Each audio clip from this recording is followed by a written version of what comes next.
Hi friends, this is ओम और इस lecture में हम लोग हमारा फिफ्थ न्यूमेरिकल लेंगे फोरियर इंटीग्रल का। और ये फोरियर इंटीग्रल का हमारा लास्ट न्यूमेरिकल होने वाला है। नेक्स्ट लेक्चर से हम लोग हमारा फोरियर ट्रांसफॉर्म स्टार्ट करेंगे और फोरियर ट्रांसफॉर्म के न्यूमेरिकल्स करेंगे और उसके बाद Fourier sine transform, Fourier cosine transform. तो ये सारे न्यूमेरिकल लेंगे और इन्वर्स जो इन्वर्स वगैरह है ना, वो सारी चीज़ें हम लोग देखेंगे। ठीक है, तो ये हमारा बेसिकली फोरियर इंटीग्रल का लास्ट लेक्चर होने वाला है। इससे पहले भी कई सारे लेक्चर मैंने कराए हैं फोरियर इंटीग्रल के, उसमें से किसी भी लेक्चर को मिस कर रहे हो तो नीचे आपको फोरियर ट्रांसफॉर्म का प्लेलिस्ट मिल जाएगा, उसके अंदर सारे आपको लेक्चर्स मिल जाएंगे लाइन बाई लाइन। बाकी आते हैं हमारे फिफ्थ न्यूमेरिकल के ऊपर। तो हमारा न्यूमेरिकल कह रहा है express the function F of x. ठीक है, इसमें तुम्हें कह रहा है कि अगर तुम्हारा 0 से पाई का रेंज है तो तुम्हारा फंक्शन एफ ऑफ एक्स का वैल्यू है 1। ठीक है, और कह रहा है पाई से ज़्यादा, मतलब पाई से इन्फिनिटी है अगर तुम्हारा एक्स, तो तुम्हारा फंक्शन का वैल्यू है 0। ठीक है, तो ये तुम्हें वैल्यू दे रखी है और कह रहा है ऐसा फोरियर साइन इंटीग्रल। तो तुम्हें कह रहा है कि Fourier sine integral basically apply करना हो कह रहा है and hence evaluate this equation. ठीक है, तो बेसिकली इसको सॉल्व करना है फोरियर साइन इंटीग्रल से और इस इक्वेशन को इवैल्यूएट करके दिखाना है। तो चलो हम फर्दर प्रोसीड करते हैं, तो उस सॉल्यूशन पे आते हैं। तो पहला काम क्या करना होगा, फोरियर साइन इंटीग्रल क्वेश्चन में बता दिया तो उसका फार्मूला लिख दो पहले। ठीक है, तो the Fourier sine integral of F of x is given by. ठीक है, तो इसका फार्मूला लिख दो, जो कि मैंने आपको फर्स्ट लेक्चर में भी बता दिया था इसके, और कई बार इसको बता दिया तो तक तो याद भी हो गया होगा। इसको अलग से चट्टा नहीं मारना पड़ता है मैथ में। मैं क्वेश्चन बताता हूँ 4-5, प्रैक्टिस हो जाता है। 1-2 क्वेश्चन खुद भी कर लोगे ना तो याद मत करना मैथ के, वरना पक्का भूलोगे। क्वेश्चन करोगे अपने आप याद हो जाएगा। ठीक है, तो फंक्शन है तुम्हारा F of X equal to 2/पाई integral 0 to infinity sine lambda X integral 0 to infinity F of T sine lambda T D T D lambda. ठीक है, तो वो चीज़ है कि इसको मैं बार बार हर लेक्चर में पढ़ता भी हूँ। ऐसा नहीं फार्मूला मैंने भी तो बता रखा है तो ऐसे देखे तो इसको पढ़ना क्यों है। इसको पढ़ता हूँ तो नहीं, कान में ऐसा बार बार सुनाई भी दे तो बस सुनते सुनते भी याद हो जाता है। कई बार ऐसी चीज़ें होती हैं। ठीक है, तो इसलिए बार बार रिपीट करते रहो, ऐसे 4-5 लेक्चर में फार्मूला याद ही हो जाए, क्योंकि अलग से याद करने बैठोगे तो याद नहीं होने वाला। प्रैक्टिस से ही फार्मूला याद होगा। ठीक है, तो आगे बढ़ते हैं। तो इसको हमें सॉल्व करना है। ठीक है, तो तुम्हें क्या है, यहाँ पे 0 से इन्फिनिटी तक लिमिट दे रखा है और तुमको यहाँ पे लिमिट 0 से पाई है और पाई से इन्फिनिटी है। तो 0 से इन्फिनिटी में हम 0 से इन्फिनिटी जो हमको लिमिट दे रखा है उसको हम लास्ट लेक्चर की तरह सेम, अगर हम 0 से पाई चले और फिर पाई से इन्फिनिटी चले। ठीक है, 0 से पाई चले और फिर पाई से इन्फिनिटी चले, तो 0 से इन्फिनिटी तो पूरा कवर हो ही गया ना, समझ रहे हो। तो आगे बढ़ते हैं। देखो, तो 0 से पाई के बीच में क्या है, तुम्हारा वैल्यू 1 है। तो 0 से पाई के बीच में वैल्यू 1 है। ठीक है, एफ ऑफ एक्स का वैल्यू 1 है, तो एक्स की जगह टी पुट करना है। तो यहाँ पे तो इक्वेशन में एक्स जैसा कोई टर्म ही नहीं है, तो सीधा 1 आ जाएगा।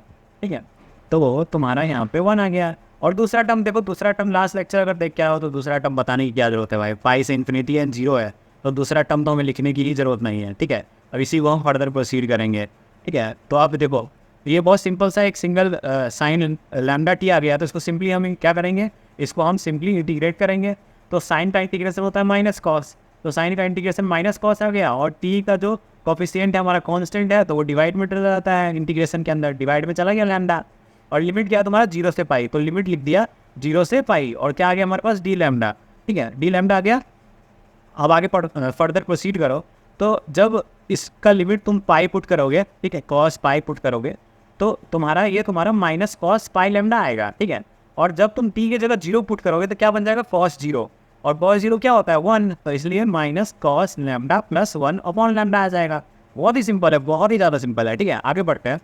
तो ये तुम्हारा 0 से इन्फिनिटी साइन लैम्डा एक्स है। ठीक है, और यहाँ पे तुम्हारा 2/पाई है, और तुम्हारे पास ये इस तरह से आ गया। और क्वेश्चन में अगर तुम याद करो तो ये बस इतना था कि आगे 1 था और ये पीछे था, तो बस 1 को आगे लिख दिया और आगे लगा दिया हमने माइनस कॉस लैम्डा पाई लैम्डा अपॉन लैम्डा। ठीक है, ये लिख दिया। अब ये ध्यान से देखो, तुम्हारा जो क्वेश्चन में इवैल्यूएट वाली जो चीज़ थी ना, जो बाद में इवैल्यूएट करने को कह रहा था, ये आ गया तुम्हारा आंसर। इसके आगे तुम क्या ही करोगे, हम यहाँ पे 2/पाई और इसको ये वाला जो इंटीग्रेशन होता है इसको पूरा सॉल्व करने के बाद हम पॉज कर जाते हैं ना, तो इससे आगे कुछ ट्राई भी मत करना, ये हम पॉज कर जाएंगे क्योंकि हमारा ये वाला इंटीग्रेशन पूरा कैलकुलेट हो चुका है। ठीक है, और 0 से लैम्डा वाले 0 से इन्फिनिटी वाली चीज़ पे हम रुक जाएंगे। और हमें क्या कहा है क्वेश्चन में, ये वाली तो चीज़ है, इसको इवैल्यूएट करने को भी कहा है। देखो यहाँ हेंस इवैल्यूएट दिस, तो इवैल्यूएट का मतलब होता है कि तुम्हारा जो ये लिमिट है उस पर क्या आएगा, ये इसका इवैल्यूएशन ये दोनों लिमिट पे। तो 0 से पाई के बीच में एफ ऑफ एक्स क्या है 1। आगे बढ़ो, अब इस पाई को हम उस तरफ भेज देंगे और 2 को उस तरफ भेज देंगे तो पाई/2 आ जाएगा। इधर डिवाइड में इधर मल्टीप्लाई में, और 2 इधर मल्टीप्लाई में है तो इधर डिवाइड में। तो देखो ना, ये pi by 2 F of X आ गया तुम्हारे पास, और 0 से पाई के बीच में क्वेश्चन में हमें एफ ऑफ एक्स की वैल्यू 1 दे रखी है, ठीक है। तो हमने बस 1 डाल दिया और पाई बाई 2 आ गया। तो तुम्हें ज़्यादा एफर्ट करना ही नहीं है, फॉर्मूला याद है तो इंटीग्रेशन किए हो बस, और उसके बाद तुम बस वैल्यू पुट कर रहे हो, वो भी क्वेश्चन में से देखिए। 0 से पाई तुम्हारा 1 है तो एफ ऑफ एक्स 1 तुमने 1 डाल दिया, और 0 से पाई तुम्हारा सॉरी पाई से ज़्यादा मतलब पाई से इन्फिनिटी तुम्हारा 0 दे रखा है क्वेश्चन में। एफ ऑफ एक्स का वैल्यू पाई से इन्फिनिटी रेंज के लिए एफ ऑफ एक्स 0 दे रखा है ना, तो 0 इंटू पाई बाई 2 क्या आ जाएगा 0। मतलब कुछ एफर्ट है, देखो फॉर्मूला याद कर लो, बहुत आसान चीज़ है मैथ, ठीक है। ये चीज़ ये इस तरह जो स्कोरिंग सब्जेक्ट मैं मानता हूँ मैथ को, क्योंकि बाकी चीज़ों में ऐसे याद वगैरह ना हो तो चलता है, इसमें बस एक फार्मूला याद है और बाकी इंटीग्रेशन वगैरह आता ही है सबको, बस इसको आसान समझोगे तो आसान ही लगेगा। बाकी आई होप तुम लोगों को अच्छे समझ में आओ क्वेश्चन। बाकी मिलते हैं नेक्स्ट लेक्चर से नए टॉपिक के साथ, फोरियर ट्रांसफॉर्म के साथ, उसके अच्छे अच्छे न्यूमेरिकल्स करेंगे जो एग्जाम में उस तरह के सिमिलर्स आएंगे, क्योंकि PYQ वगैरह और ये सब चीज़ों से मैं देख के ही क्वेश्चन लिया हूँ, ताकि एग्जाम में आप लोगों को मैथ्स करे और आप अच्छे से कर गया हो। बाकी वीडियो अच्छा लगा हो तो वीडियो को लाइक करना, और अब तक सब्सक्राइब नहीं किया तो सब्सक्राइब कर दो, और अपने क्लास ग्रुप्स में भी शेयर कर दिया करो लिंक वगैरह वीडियो के, ताकि बाकी बच्चों को भी हेल्प मिल सके। बाकी आज के लिए इतना ही, थैंक यू।